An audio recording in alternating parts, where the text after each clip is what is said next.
¿Qué tal? Bienvenidos a En Pocas Palabras, el podcast de Omar García.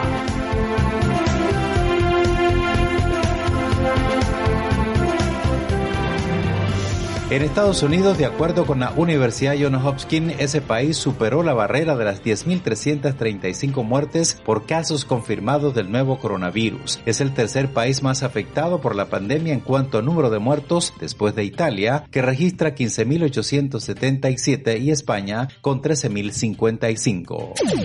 En China, después de 2 meses de encierro obligatorio de los residentes de Wuhan, vuelven ellos a sus actividades cotidianas. Poco a poco, las autoridades están ajustando las restricciones impuestas a sus 11 millones de habitantes.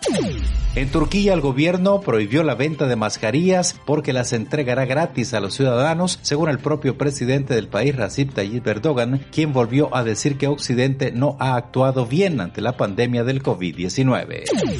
En el Líbano y Malasia, desde el inicio de la pandemia, se han duplicado el número de llamadas a las líneas de emergencia en casos de violencia hacia las mujeres. En China se han triplicado y en Australia, el motor de búsqueda Google experimentó el mayor volumen de consultas de ayuda por violencia hacia las mujeres.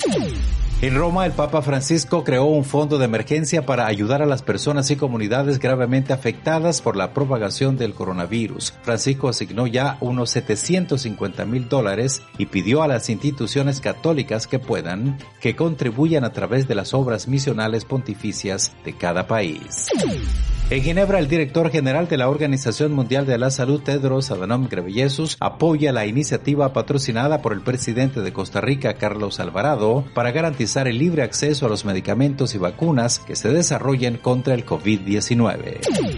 En Italia preocupa el balance de muertes por coronavirus porque volvió a aumentar en el inicio de esta semana con otros 636 fallecimientos en 24 horas, tras 2 jornadas consecutivas a la baja.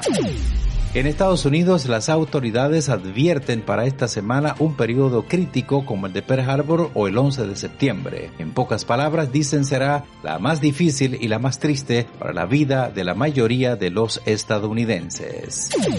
En Rusia, el Ministerio de Industria anunció una prueba con la que se puede detectar en 40 minutos una infección por el nuevo coronavirus con un equipamiento de laboratorio de alta precisión creado por el Consorcio de Empresas Médicas Especializadas, Unión Médico-Biológica. Hay que quedarse en casa pero activos, dicen figuras del Real Madrid, Barcelona, Liverpool y Manchester United como parte de una campaña que están realizando con la Organización Mundial de la Salud y la FIFA. Instan a sus aficionados a que olviden su rivalidad y se unan a la iniciativa Mantenete Activo para derrotar al coronavirus.